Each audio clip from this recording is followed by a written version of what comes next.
Hey everyone, welcome back to our channel. In today's video, I'll show you guys how to change your email on your LinkedIn profile. First, open LinkedIn on a mobile device. Then tap on your profile icon on the top left corner of your screen. Again, tap on your profile. From here, tap on the edit button right here. Then scroll down until you see contact info. There you'll see an option of edit contact info. Go ahead and tap on it. Here you'll see your email.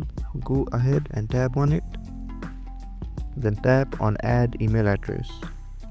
Then after adding a new email address and password, you will successfully change your email on your LinkedIn profile. If this video was helpful, don't forget to like, share and subscribe. Comment down below if there is anything else I can help you guys with. Thank you so much for watching and I'll see you guys next time.